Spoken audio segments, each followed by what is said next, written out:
Kita nyo itong laruan na to. Ayan oh.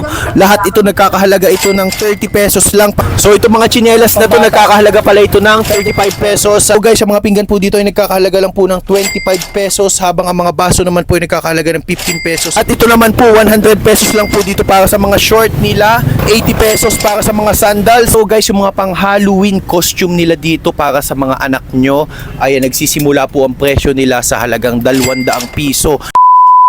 Ayan, titingin po ako ng pang Halloween costume para kay Baby Bella, Ate Tisha at kay Kuya Jacob. So dito po yun sa Petro na yan.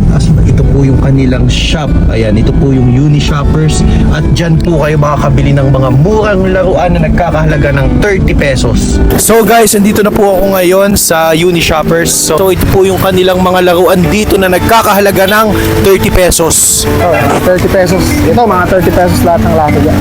So kapag 60 pieces daw guys ang kukunin nyo, pwedeng 25 pesos each ang bawat laruan dito. Tapos ayan, kung per piece mo naman siya bibilin, ayan, nagkakahalaga ng 30 pesos ang bawat laruan.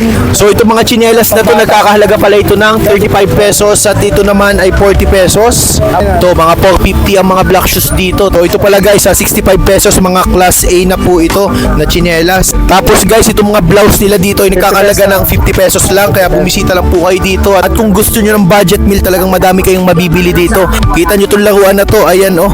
Lahat ito nagkakahalaga ito ng 30 pesos lang para sa inyong mga anak, at malamang sobrang saya ng mga anak nyo pag binili nyo sila nito. So pag bumili ka ng madamihan, ayan, 25 pesos lang ang 60 pieces, tapos sa 12 pieces naman ay 28 pesos lang. So ito yung mga laruan dito, ayan, kung makikita nyo, ang daming laruan dito na samot-samot, na meron din ditong mga gamit na pangbahay. So dito naman po tayo sa gamit pangbahay. So may mga tools din pala sila dito.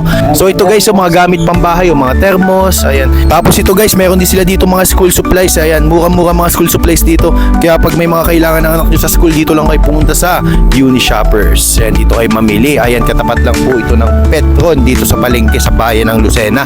So ito naman guys, dito naman tayo sa mga gamit dito pang bahay. Ayan, mga baso, pinggan. So guys, ang mga pinggan po dito ay nagkakahalaga lang po ng 25 pesos, habang ang mga baso naman po ay nagkakahalaga ng 15 pesos. Ayan, tapos dito naman po tayo sa kanilang mga, at ito naman para naman sa mga baby nyo. Ayan, pwede ito guys. Halimbawa, sanggol. Ayan, murang-mura ito. 150 pesos each lang. Kung makikita nyo guys, madami silang paninda dito. Tapos ayan, dito naman po mga gamit sa bahay. Ayan, madami po dito, kaya pumunta lang kayo dito. Tapos pagpunta mo naman po dito ay gamit pa din sa bahay, mga damit. At ito na nga po yung mga 30 pesos na laruan. So meron na din pala sila ditong mga pang Halloween costume. So ito pala guys yung kanilang pang Halloween costume dito. So ayan, murang-mura lang ito guys. Dito maraming design sa kanila. Ito, maraming design daw dito. So ito guys yung Petron. Tapos ito yung mga Halloween costume nila dito. So ito guys, so tatlo, 100 lang po ito. Ayan, kung makikita nyo guys, murang-mura dito. Mga damit, ayan, mga short, pang basketball, jersey, 250 pesos.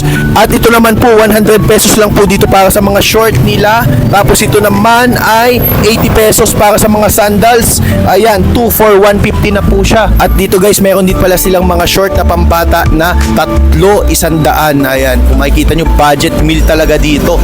Kaya dali nyo yung mga anak nyo dito, at malamang yung budget nyo, sobrang dami nyong mabibili dito dahil sobrang mura ng mga paninda. 50 pesos lang, terno na po yan. Pasok tayo dito. Ito po yung mga kanilang mga laruan na nagkakahalaga ng 30 pesos lang. So ito pala guys, si Kuya Gerald, siya po ang may-ari ng Uni Shoppers. Just follow and click our page dito. Uni Shoppers. So yan guys, so ito na po, dito na po tayo sa cashier. Ayan po, at mamimili po tayo dito ng gagamiting pang Halloween party ni Isabella, ni Kuya Jacob at ni Baby Bella. So picture daw kami. Wash out to, wash out. Ayan, so guys, so dito na po ako sa cashier. Ayan po mga tindera dito. Ayan po ang asawa ni Kuya Gerald. Bawa. Ito, mga pumpkin natin, ano lang, 35 pesos lang to. Oh, 35 Pinakamura natin pesos pumpkin, lang daw, 35 pinakamurang pesos. pumpkin. Meron din tayo na may kasama ng candy para Ayun. hindi na ano yung anak nyo. 100 lang siya, marami na siyang kending kasama. Ayun. May kasamang ano na siya. O, kita nyo guys, so 100 pesos lang, Meron na- ano na siya, bundle na. Kung madamihan kayong bibili, ibibigay lang po ng 28 pesos. Pero kung isa-isa nyo po bibili, nagkakahalaga lang po ng 35 pesos. Marami din tayong size na available. Ayan, madami din sila available dito.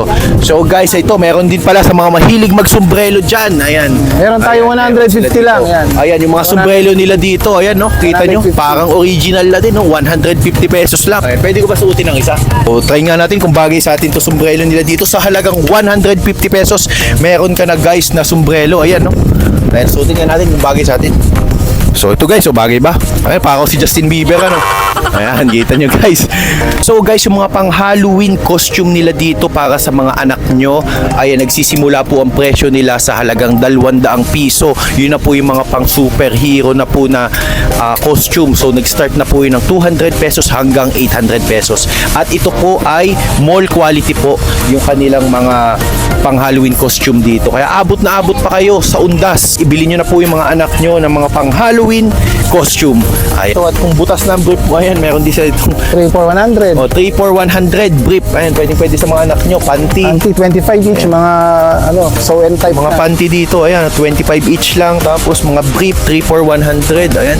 At kung nagtitipid ka at gusto mong maraming mabili, bagay na bagay ka dito sa Uni Shoppers kasi madami kang mabibili dito, madaming klase, may mga pambahay, pangbata at pang ngailangan natin sa pang-araw-araw. Madami ditong paninda na sobrang mura lang. Kaya guys, wag nyo kakalimutan mag-follow and like sa Luther Moto and Luther Barreto at syempre isama nyo din ang Uni Shoppers. I love you all and God bless. So guys, ito pala yung pang Halloween costume nila na nagsisimula sa 200 hanggang 800 pesos. So ate, buksan mo nga ate yan.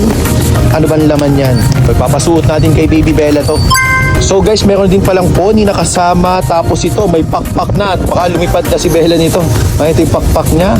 Tapos ito yung mismong dress.